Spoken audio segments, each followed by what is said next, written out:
할렐루야. 예, 지난 시간에 이어서 오늘은 본문 제5강으로서 이제 1장 시작하도록 하겠습니다. 먼저 1장을 같이 보시도록 하시겠습니다. 예수 그리스도의 계시라. 이는 하나님이 그에게 주사 반드시 속히 될 일을 그 종들에게 보이시려고 그 천사를 그 종 요한에게 보내어 지시하신 것이라. 요한은 하나님의 말씀과 예수 그리스도의 증거, 곧 자기의 본 것을 다 증거하였느니라. 이 예언의 말씀을 읽는 자와 듣는 자들과 그 가운데 기록한 것을 지키는 자들이 복이 있나니 때가 가까움이라. 요한은 아시아에 있는 7 교회에 편지하노니 이제도 계시고 전에도 계시고 장차 오실 이와 그 보좌 앞에 7 영과 또 충성된 증인으로 죽은 자들 가운데에서 먼저 나시고 땅의 임금들의 머리가 되신 예수 그리스도로 말미암아 은혜와 평강이 너희에게 있기를 원하노라. 우리를 사랑하사 그의 피로 우리 죄에서 우리를 해방하시고 그 아버지 하나님을 위하여 우리를 나라와 제사장으로 삼으신 그에게 영광과 능력이 세세토록 있기를 원하노라. 아멘. 볼지어다 구름을 타고 오시리라. 각인의 눈이 그를 보겠고 그를 찌른 자들도 볼 터이요 땅에 있는 모든 족속이 그를 인하여 애곡하리니 그러하리라. 아멘. 주 하나님이 가라사대 나는 알파와 오메가라. 이제도 있고 전에도 있었고 장차 올 자요 전능한 자라 하시더라. 나 요한은 너희 형제요 예수의 환난과 나라와 참음에 동참하는 자라.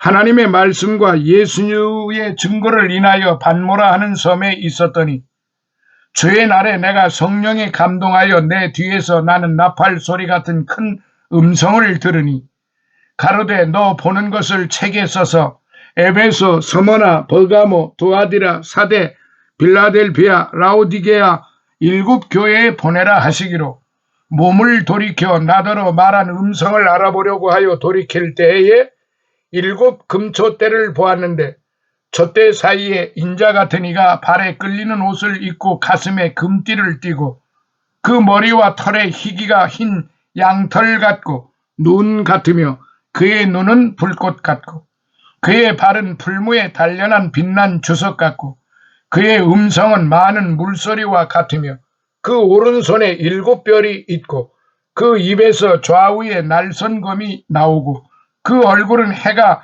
힘있게 비치는 것 같더라. 내가 볼 때에 그 발 앞에 엎드러져 죽은 자같이 되매 그가 오른손을 내게 얹고 가라사대 두려워 말라. 나는 처음이요 나중이니 곧 산자라. 내가 전에 죽었었노라. 볼지어다 이제 세세토록 살아있어 사망과 음부의 열쇠를 가졌노니 그러므로 네 본 것과 이제 있는 일과 장차 될 일을 기록하라. 네 본 것은 내 오른손에 7 별의 비밀과 7 금촛대라.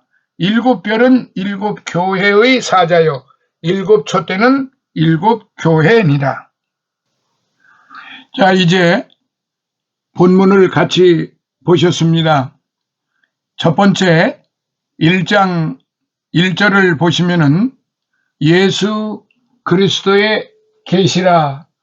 이는 하나님이 그에게 주사 반드시 속히 될 일을 그 종들에게 보이시려고 그 천사를 그 종 요한에게 보내어 지시하신 것이라 라는 1절의 말씀입니다.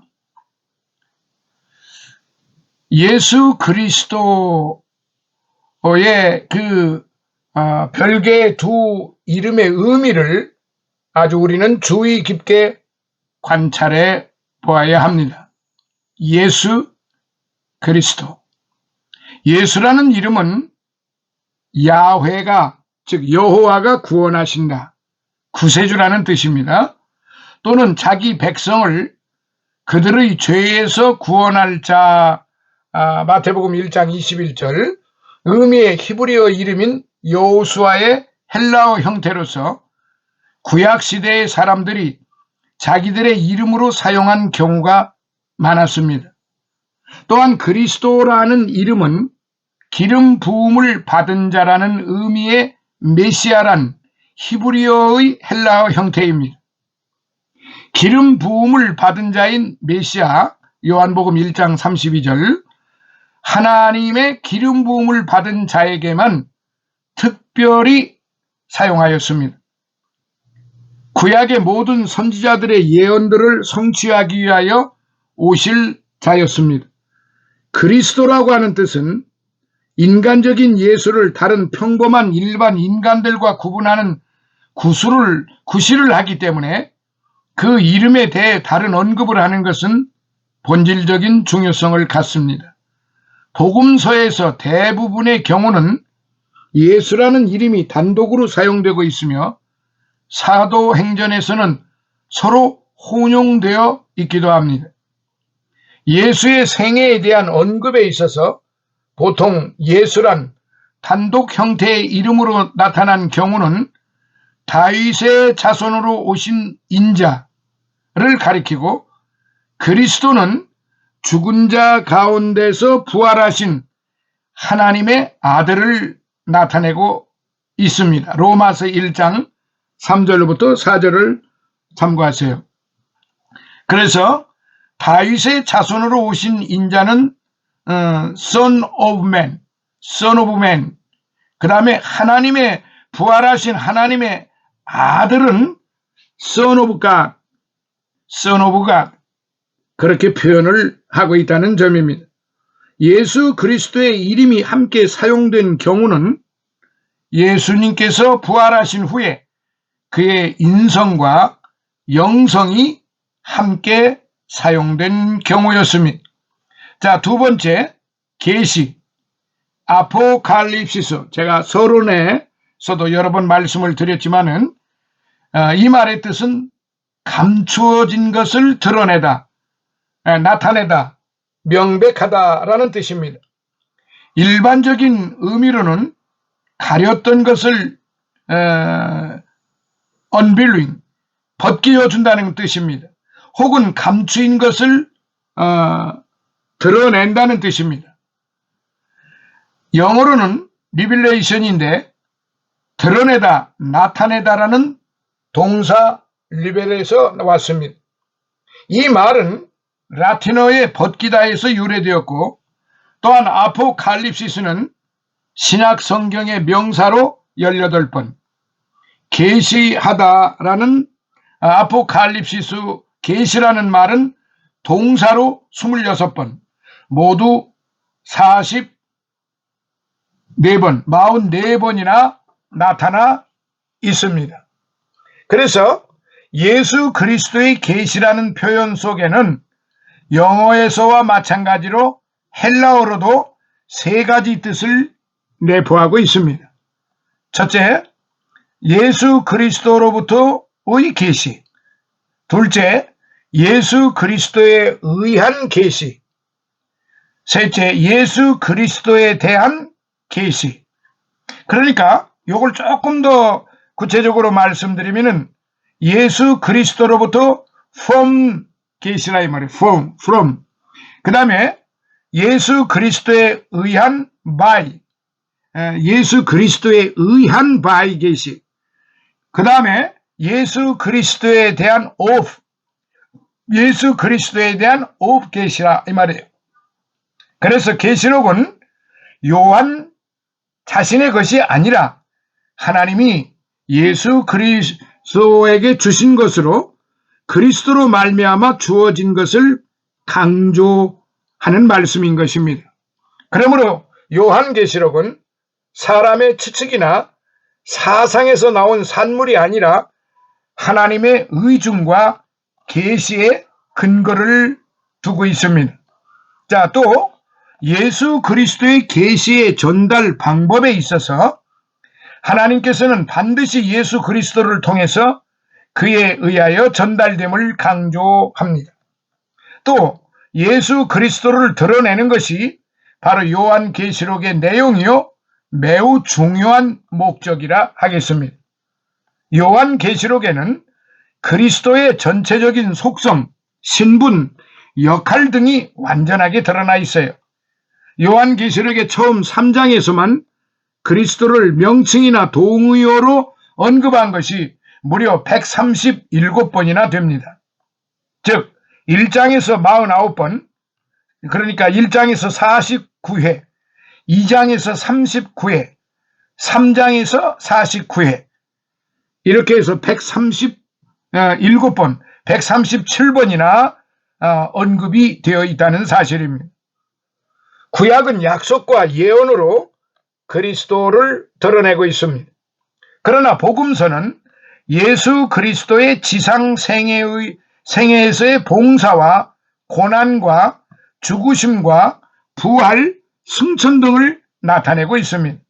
그리고 사도행전과 서신서는 성령의 역사를 통하여 교회를 승리로 이끄시는 그리스도를 드러내고 있습니다.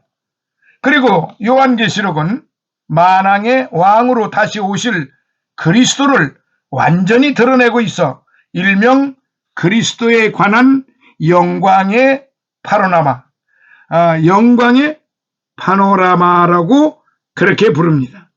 그러므로 요한계시록은 예수 그리스도 자신에 관한 계시라고 하는 것을 확증하고 있는 것입니다. 그래서 여기 초두에 예수 그리스도의 계시라고 시작한 것이 바로 여기에 의미가 있는 것입니다. 자, 그리고 세 번째, 그에게 주신 것입니다. 그런데 이게 헬라어로 에두켄 아우토라는 말인데요. 에두켄 아우토. 이게 무슨 말이냐면은 예수 그리스도의 계시는 하나님께서 타락한 인간에게 직접 주시지 않고 7단계를 거쳐서 전달이 된 것입니다. 7단계를 거쳐서 전달이 됐는데, 첫 번째 하나님이, 두 번째 예수 그리스도에게, 세 번째 성령의 감동으로, 네 번째 그의 천사에게 예언의 영, 다섯 번째 그의 종 요한에게, 여섯 번째 7 교회 천사들에게, 일곱 번째 교회를 통하여 온 세상에 전달이 된 것입니다. 위의 순서 제가 말씀드린 대로 하나님께서는 하나님의 계시를 제일 먼저 예수 그리스도에게 주시고, 예수 그리스도는 직접 사도 요한에게 주시지 않고 천사를 시켜 전달하였습니다. 여기에서 우리가 깊이 깨달아야 할 점은, 왜 예수는 신약의 마당 은혜 시대에 사는 성도에게 직접 계시를 보이지 않고 구약적인 방법인 천사를 시켜 전달하게 하셨는가 하는 의문입니다. 구약은 천사가 중보자가 되어 하나님의 계시를 전달하는 시대였습니다. 신약은 성령이 예수님의 복음의 비밀을 기억나게 하고 가르치게 하는 시대였다는 말이죠. 그런데 예수님은 왜 요한에게 직접 계시하시지 않고 예언의 영인 천사에게 계시를 전달하게 했느냐 하는 점입니다. 여기에서 계시록의 큰 비밀이 숨겨져 있습니다. 이것은 요한이 받은 계시는 아담으로부터 시작된 인간의 죄악사를 심판하는 계시이므로 구약과 신약 간에 전달하는 형식을 취하지만 구약과 신약의 마당을 종합하여 심판하는 계시라. 즉 외형적으로는 천사가 예수 그리스도의 계시를 인간에게 전달하는 형식을 취하고 있지만, 내용적으로는 성령이 교회들에게 하시는 말씀이 되기 때문입니다. 천사에는 관사가 있으므로 특정적인 천사를 가리키며, 그런 경우에는 가브리엘이 가장 유력합니다. 다니엘서 8장 16절, 9장 21절, 12장 1절, 누가복음 1장 26절은 바로 이 부분에 대해서 이제 잘 기록이 되어 있습니다. 자, 그리고 또 속히 될 일이라는 말이 있어요. 이 말이 데이 게네스타이 엔 타게이라는 말인데요. 계시의 목적은 반드시 속히 될 일을 그 종들에게 보여주시기 위함입니다. 이 말은 예언적 확실성을 가리킨다고 신학자 박윤선 박사는 그렇게 말을 했습니다. 속히라는 말은 요한계시록에 7번이나 반복되고 있습니다. 그래서 여기 또 그의 종들에게라고 하는 말씀이 있죠. 토이스 둘로이스 아우트라는 말입니다. 토이스 둘로이스 아우트라는 말인데 여기서 둘로이스가 바로 종이라는 말이에요. 그래서 둘로스라고도 하죠. 성직자들만 가리키는 것이 아니고 일반 신도들도 가리킵니다. 여기서 둘로스라는 사도란 말은 사도들의 칭호로 바울, 베드로, 야고보, 유다도 사용하였습니다. 때로는 선지자들도 천사도 개역 성경에는 만물이 다 그의 종이다 그렇게 되어 있습니다. 그러므로 우리가 이 말씀 한 구절마다 하나님께서 성령을 통하여 천사들에게 이어서 우리들에게 주시는 이 말씀이 한 절 한 절이 한 내용들이 동사 하나에 이르기까지 구속사적인 의미가 다 가득이 담겨 있다는 것이고, 여기 그의 종들에게 주셨으니까, 그 둘로스에게 주셨으니까 바로 오늘 저와 여러분들에게 이제 사도 요한을 통해서 오늘 저와 여러분들에게 주시는 말씀이라 이렇게 생각하시면 됩니다. 그래서 여기 또 보이시려고 하는 그런 말씀이 있죠. 보이시려고 데익사이라는 말인데요. 보여주다라고 하는 그런 의미인데, 이 보이시려고 데익사이라고 하는 표현이 성경에 여러 군데에서 기록이 되어 있는데 그 몇 가지만 소개를 해드릴게요. 창세기 6장 13절로부터 22절에 보면은 홍수 심판 때에 노아에게 알리셨습니다. 이때 데익사이라는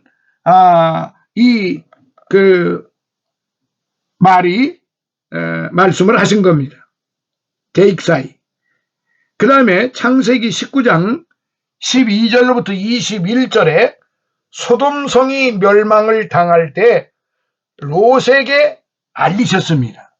그러니까 롯에게 알리셨다고 했을 때 데익사이라는 표현을 하셨습니다. 그 다음에 요나서 1장 1절로부터 3절에 보면은 니누의 성을 심판할 때 요나에게 알리셨습니다. 역시 데익사이라는 표현을 썼습니다. 그 다음에 예레미야 25장 11절로부터 14절, 히브리서 1장 1절에 이스라엘이 멸망을 당할 때 여러 선지자들에게 알리셨습니다. 여러 선지자들에게 데익사이 하셨다 이 말이에요. 그리고 마지막 때 두 증인 종들에게 알리셨습니다. 계시록 11장 1절로부터 4절에. 그렇기 때문에 오늘 우리들은 이렇게 한 구절 한 획수를 은밀하게 잘 살펴보면은 엄청난 하나님의 그 은혜가 구구절절히 그 의미가 내포되어 있다는 사실을 알 수가 있는 것입니다. 자, 끝으로 1절의 끝으로 보내어 표적으로 보내어 그 천사를 그 종 요한에게 보내어 지시하신 것이다. 에세마넨 아포스텔라스, 에세마넨 아포스텔라스라는 말인데요. 이 말은 보내면서 지시하셨다는 뜻입니다. 그러니까 이 말은 아직 알지 못하는 것을 하나님의 지시하시는 그 선하신 뜻에 순응함으로 알게 된다는 뜻입니다. 하나님께서는 인간을 구원하시려는 영원한 경륜을 그 시대마다 여러 가지 표징으로 나타내 보이셨습니다. 요한복음 12장 33절, 18장 32절, 21장 19절에. 그런데 개역 한글판 성서에서는 표적이란 이 단어를 삭제를 하고 지시하신 것이라 또는 알게 하시니라로 오역이 되었습니다. 직통 계시를 말하게 하는 구실이 되게 하고 또는 계시록을 상징으로 해석하는 큰 오류를 범하게 한 것입니다. 예수 그리스도의 계시는 직통 계시나 상징의 책이 아닙니다. 상징, 심볼이라는 뜻이, 심볼이라는 말이죠. 영어로. 이 상징이란 어떤 추상적인 개념을 구체적인 사물로 나타내는 말이에요. 성경 어디에도 상징이라는 단어는 없습니다. 많은 학자들은 성경을 해석할 때 성경은 성경으로 해석한다는 원론적인 말을 합니다. 그러면서 실제는 성경에 없는 상징이란 용어를 사용하여 요한계시록을 해석하려는 것은 크게 잘못된 것이라고 봅니다. 뿐만 아니라 이것은 기독교 계시관에 매우 심각한 오류를 범하게 하는 중대한 요인이 되는 것입니다.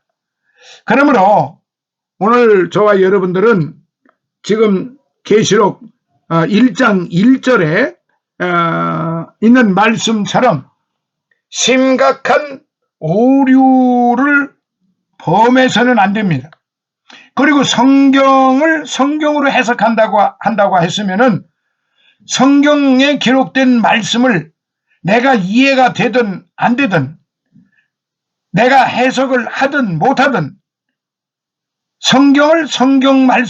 성경에 있는 말씀을 말씀 그대로 믿는 것이 그게 바로 믿음입니다. 그게 바로 믿음의 실상이에요. 자, 다시 말씀드리면은 신약성경 히브리서 11장 1절에 보세요.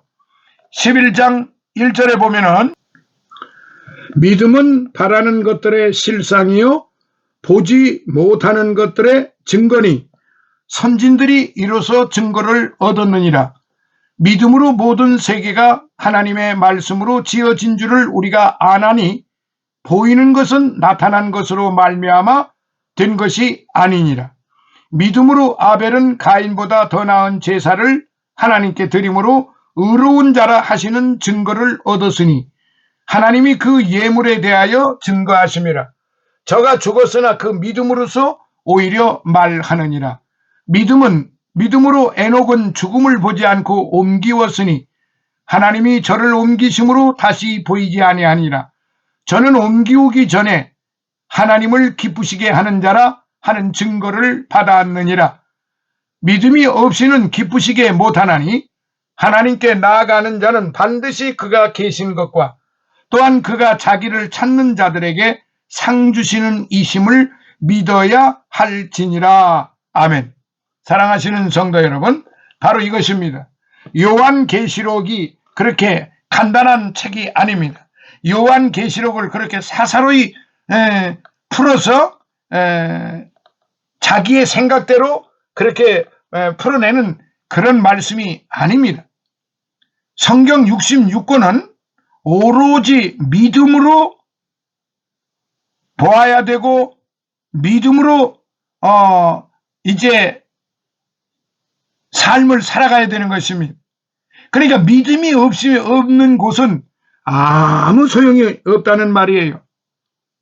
심각한 신앙생활에 오류를 범하게 된다는 중대한 요인이 되기 때문에 오늘 저와 여러분들은 매우 조심조심 또 조심하면서 나가야만 되는 것입니다. 가장 정확한 방법은 성경을 성경대로, 말씀을 말씀대로 믿는 것입니다. 왜냐? 그 말씀 자체는 살아계신 말씀이고 생명의 말씀이기 때문에 그 생명의 말씀을 그대로 믿을 때 그게 복이 되고 그게 하나님을 기쁘시게 해드리고 오직 하나님께 영광을 돌리는 일입니다. 그래서 요한복음 6장 32절로부터 58절까지를 꼭 한번 읽어보세요. 그렇다고 하면은 왜 성경을 성경대로 그대로 믿어야 하는지, 왜 성경이 생명의 말씀인지, 왜 성경 말씀이 살아있는 말씀인지를 정확하게 아실 수가 있고 또 믿게 되는 것입니다. 믿음은 바라는 것들의 실상, 꼭 믿으시기 바랍니다. 오늘 1장 서두는 여기서 마무리하도록 하겠습니다. 감사합니다. 다음 시간에 계속 이어지도록 하겠습니다. 할렐루야.